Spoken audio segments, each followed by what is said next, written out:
Hello friends, radical classes पर आप सभी का स्वागत है। देखिए, आज हम बात करेंगे उद्देशिका या प्रस्तावना की क्वेश्चन सीरीज के बारे में, जो हमारे प्रीवियस ईयर बेस्ड क्वेश्चंस होंगे फुली डिटेल्ड सॉल्यूशन के साथ। चलिए हम बात करते हैं अपने पहले क्वेश्चन की।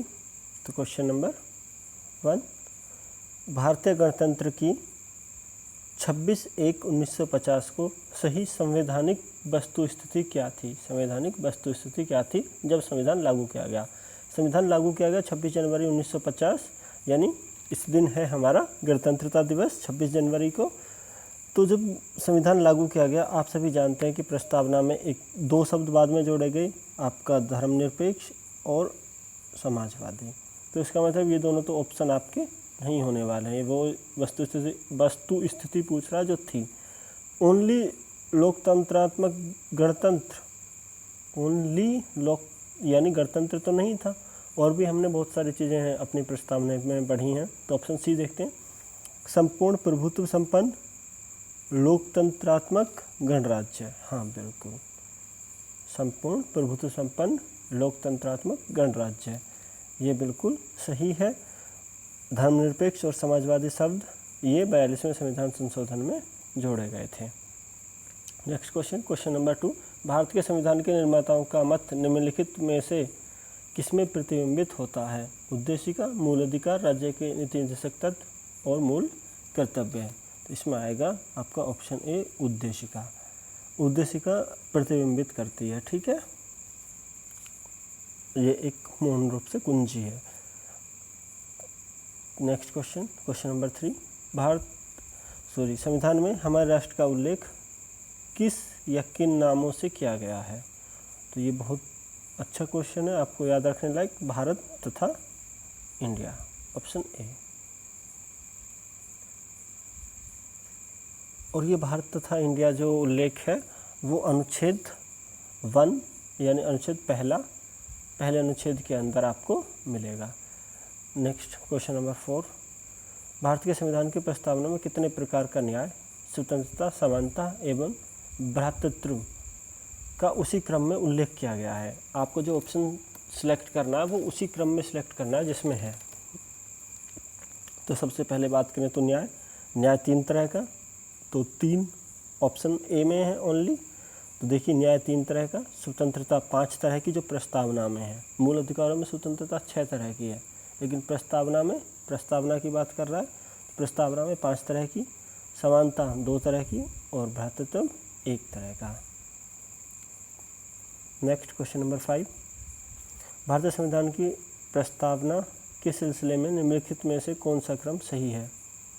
ओके, गणतंत्र, जनवादी, ऑप्शन ए पढ़ रहे हैं हम। देखो, गणतंत्र, जनवादी, धर्मनिरपेक्ष, समाजवादी, सार्वभौम, सत्ता संपन्न। एक बात मैं आपको बता दूं, जनवादी हमारे संविधान में नहीं है, ये चीन के संविधान में है, तो पहला ऑप्शन गलत हो जाता है। नेक्स्ट देखते हैं, सार्वभौम, सत्ता संपन्न, समाजवादी, धर्मनिरपेक्ष, गणतंत्र, ऑप्शन बी है जो हमारा था। सी, सार्वभौम, सत्ता संपन्न, धर्मनिरपेक्ष, समाजवादी, गणतंत्र। सी, सार्वभौम, सत्ता संपन्न, समाजवादी, धर्मनिरपेक्ष, गणतंत्र। वही शब्द है लेकिन किस क्रम में है? ये है सार्वभौम, सत्ता संपन्न, समाजवादी, धर्मनिरपेक्ष और लोकतांत्रात्मक गणराज्य। तो ऑप्शन बी इसका सही होगा। नेक्स्ट पे चलते हैं, क्वेश्चन नंबर 6, भारतीय संविधान की प्रस्तावना में भारत को किस रूप में घोषित किया गया है? 1 सार्वभौम प्रजातांत्रिक गणतंत्र, 1 सार्वभौम प्रजातांत्रिक, 1 समाजवादी प्रजातांत्रिक गणतंत्र, 1 सार्वभौम समाजवादी धर्मनिरपेक्ष प्रजातांत्रिक गणतंत्र। बिल्कुल, 1 सार्वभौम समाजवादी धर्मनिरपेक्ष प्रजातांत्रिक गणतंत्र, सभी चीज़ें हैं, ये सभी नाम हैं। क्वेश्चन नंबर 7, निम्न शब्दों पर विचार करें। ए, समाजवादी, प्रजातांत्रिक, सार्वभौमिक, धर्मनिरपेक्ष। तो ये किस क्रम में है वो हमें देखना है। तो सार्वभौम, समाजवादी, धर्मनिरपेक्ष, प्रजातांत्रिक या लोकतांत्रिक एक ही बात है, तो ऑप्शन ए इसमें बनेगा। जो अभी हम इनका क्रम, जब मैं पढ़ा रहा था आपको प्रस्तावना तब भी बताया था ये बहुत ज़्यादा इम्पोर्टेंट है, इनका क्रम उसी क्रम में आपको याद रखने। नेक्स्ट क्वेश्चन नंबर 8, निम्नलिखित में से कौन से शब्द 42वें संविधान संशोधन द्वारा प्रस्तावना में जोड़े गए? आप याद रख सकते हो, इसमें 3 शब्द जोड़े गए थे, समाजवादी, पंथनिरपेक्ष और अखंडता। तो इसमें जो है वो है समाजवाद, पंथनिरपेक्ष, अखंडता इसमें नहीं है। तो आपका पहला और तीसरा, और आपका पहला और तीसरा जो बनता है इसमें वो बनता है आपका, सॉरी ऑप्शन में मिस्टेक्स है यहाँ पे, ये बी होगा पहला और इसमें तीसरा आ जाएगा, ठीक है, बी। क्वेश्चन नंबर 9, निम्नलिखित में से कौन भारत को धर्मनिरपेक्ष राज्य वर्णित करता है? धर्मनिरपेक्ष राज्य प्रस्तावना वर्णित करती है, प्रस्तावना में आता है। निम्नलिखित शब्दों में से कौन सा शब्द सन 1975 में भारतीय संविधान के प्रस्ताव में सम्मिलित नहीं था?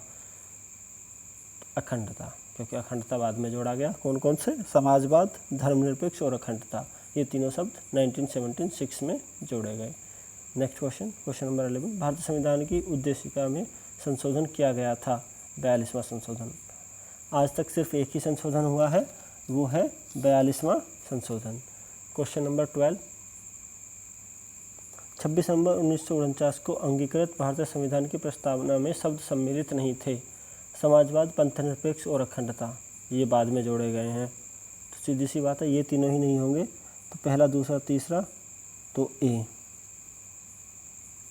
ऑप्शन ए इसका सही है, ठीक है। Next question number question number 13, Bharat में लौकिक सार्वभौमिकता है क्योंकि भारत की प्रस्तावना आरंभ होती है हम भारत के लोक शब्दों से।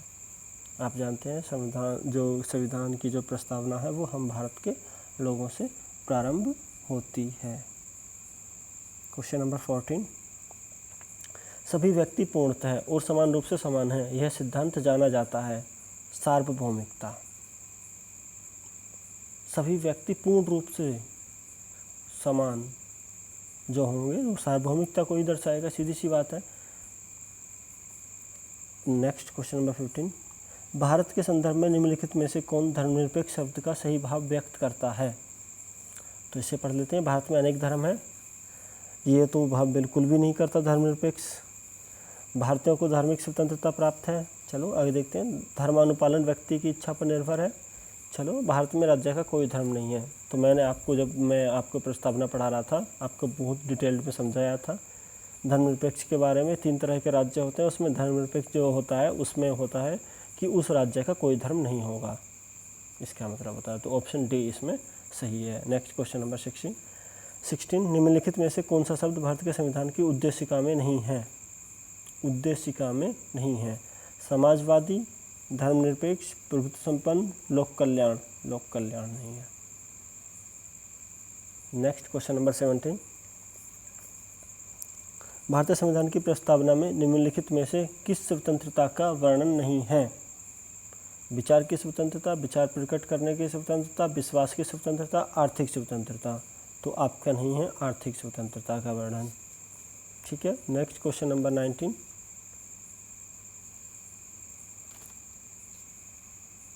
भारतीय संविधान का कौन सा भाग संविधान की आत्मा कहलाता है? संविधान की आत्मा, उद्देशिका, ठीक है।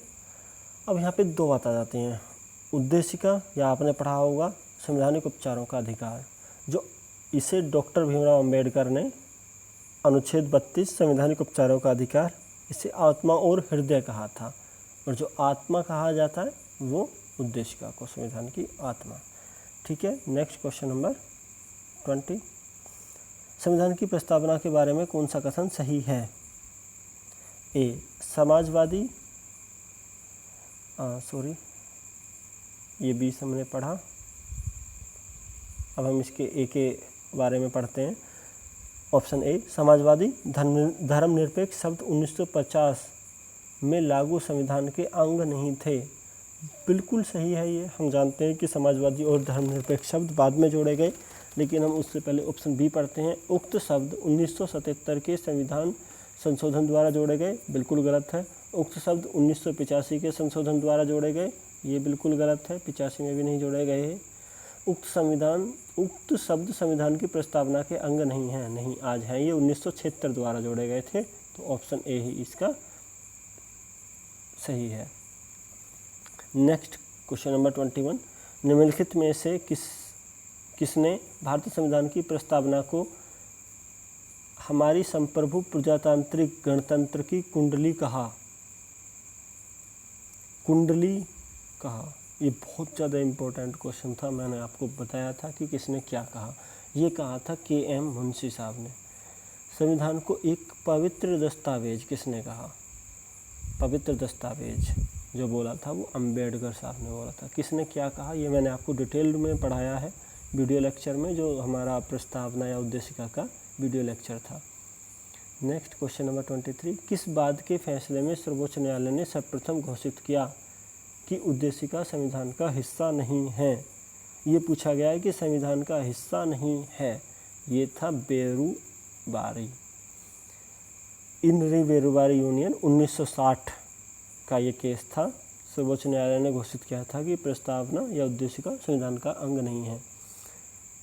ठीक है, लेकिन वहीं जो केशवानंद भारती बनाम केरल राज्यवाद है उसमें ये संविधान का हिस्सा और संविधान का भाग माने था, वो हम आगे बाद डिस्कस करेंगे।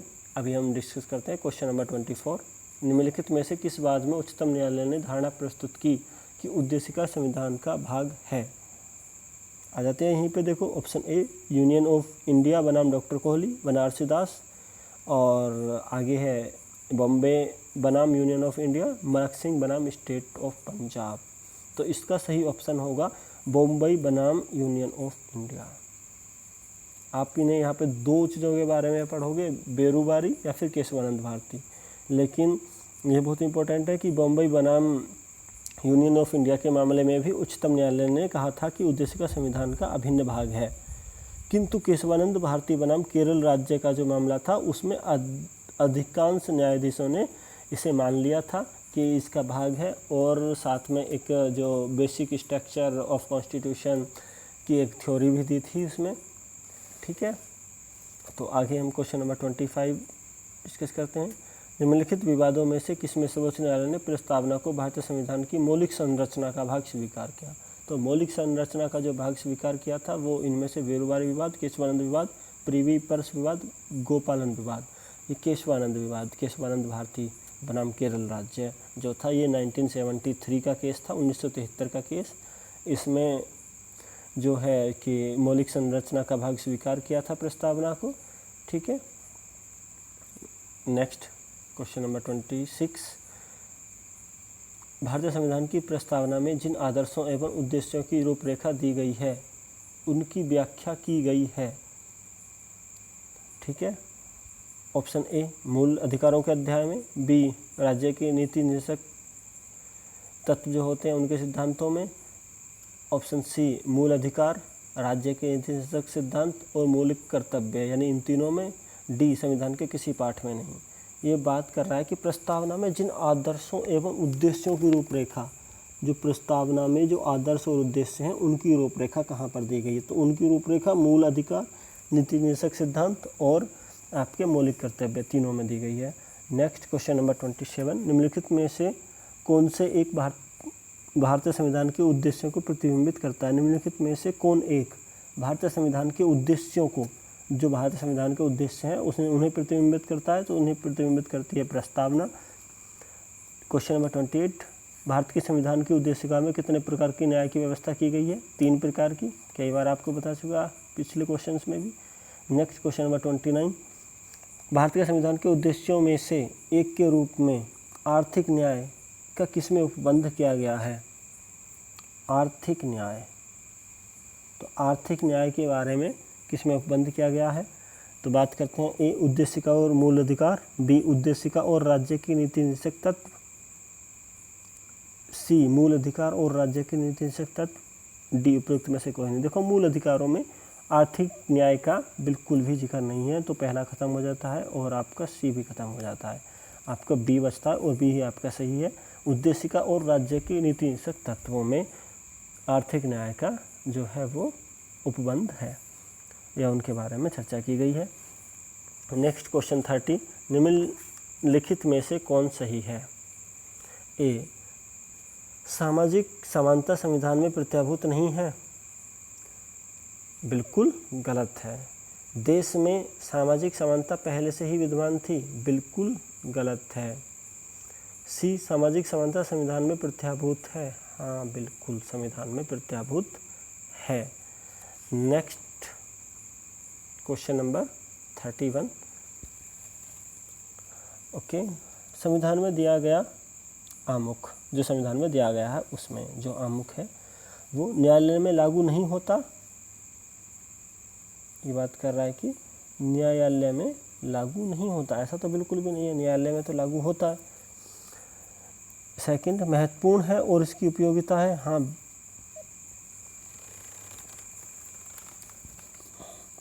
महत्वपूर्ण है और उसकी उपयोगिता है। ओके, चलो आगे बात करते हैं। शासन करने के उद्देश्यों को उल्लिखित करता है, हाँ बिल्कुल उल्लिखित करता है, ये सी यानी सॉरी थर्ड। फोर्थ, संविधान के कानूनी अर्थ निर्णय में सहायता करता है, हाँ बिल्कुल कानूनी अर्थ निर्णय में सहायता करता है। ये यूपी लोअर का क्वेश्चन है, 2004 में आया हुआ, ठीक है। तो इसमें जो बात है तो मैं आपको बता दूं, संविधान का जो आमुख है, आमुख बोलते हैं उद्देशिका, ठीक है। अब जो इसमें ये 4 जो हमारे इसमें मेन पार्ट्स हैं, इसके कथन हैं, ये चारों ही आपके सही बैठ रहे हैं एक तरह से।